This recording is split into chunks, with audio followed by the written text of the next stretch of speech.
The details of the case are hard to process and still haunt those who have investigated it. The baby was named Christian, which means of Christ, by members of the Jefferson County Sheriff's Office. They were so moved by the story that they wanted to name the baby and give him a proper funeral. Now their hope is that someone somewhere has that missing piece to the puzzle that they've so desperately searched for almost 2 decades.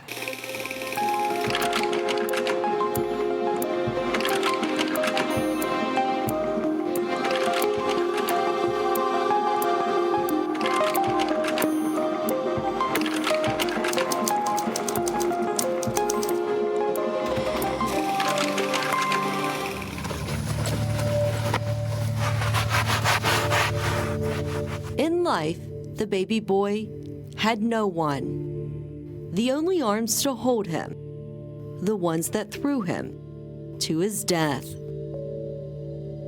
Jefferson County headquarters. Yes, Tucker at Harper's Ferry. Hey, I need state police and county sheriff for a homicide at River Access.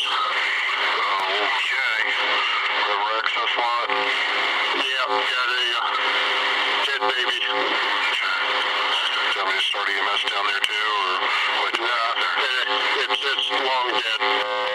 It was March 21st, 2004. A newborn, his umbilical cord still attached, found in a trash bag by a Harpers Ferry park ranger along the Shenandoah River, thrown from the US 340 bridge above. Apparently they found a dead infant. What? The River Access lot.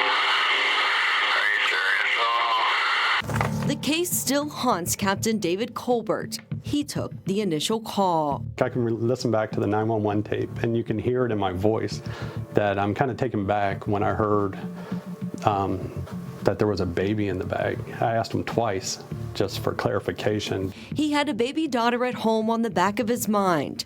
And 18 years later, he still struggles talking about what he saw. I went over to the ranger, and he opened up the bag, and outside the bag was a weight, and so the weight was beside the bag, and then he opened up the bag, and you could, it was like bed sheets and a baby in it. I mean, you could see like the back of the baby. You can tell, you know, it was obviously deceased. The bag weighed down by 3 5-pound weights and trash. The 9-pound infant wrapped in bed sheets. Lieutenant Stephen Holtz is the lead investigator on the case. It was obvious to the investigators at that time and myself when I was reviewing the case that I believe that they thought they were throwing the child into the river, and the weights were meant to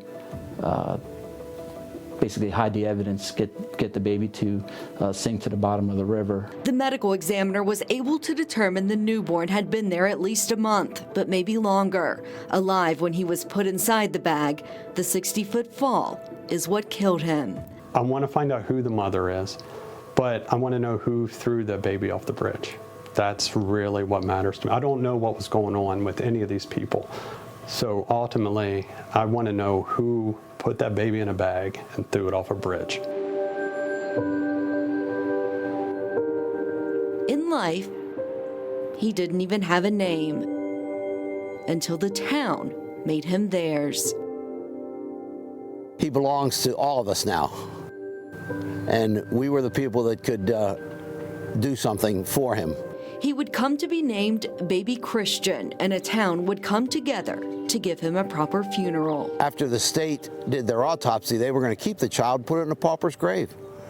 And Sam and the sheriff and some others petitioned the state to get the child up here, and he became a part of Jefferson County. The Jefferson County Sheriff bought the clothes Baby Christian would be buried in, the 24-inch coffin donated by a nearby funeral home, a headstone offered at no cost to sit on a donated plot at Edge Hill Cemetery.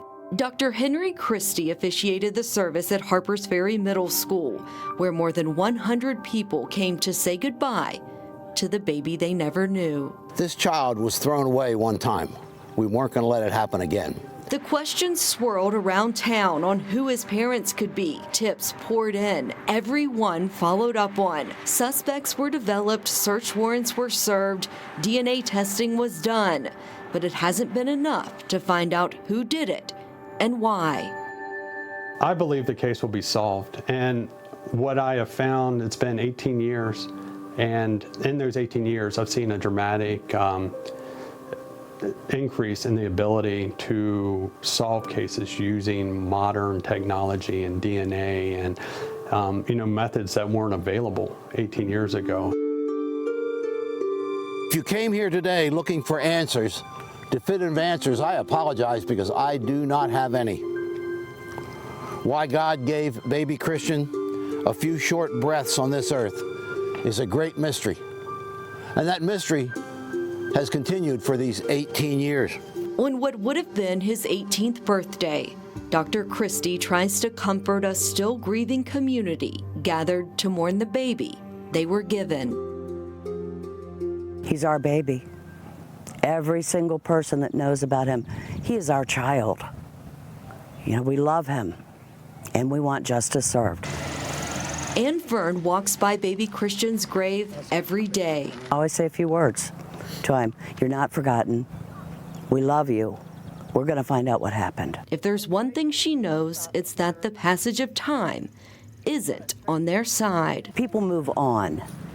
A tragedy happens, a murder happens, people move on with their own lives. And I don't want him to be forgotten. This baby now has a name. But for others, it's just a matter of time before the secret someone is carrying finally comes to light. The child only had a few short breaths on this earth. We don't know how many, but it wasn't many. As a community, we felt that this was the right thing to do. He belongs to everyone now.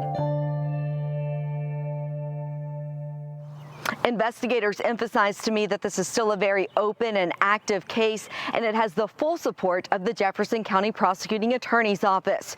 If you have any information that can help them, call them at 304-728-3205. Right now on our website, you can see never-before-seen crime scene photos. You can also listen to extended interviews with those involved in the case and read newspaper articles from deep inside the archives. For this Cold Case Files, I'm Leslie Rubin, Eyewitness News.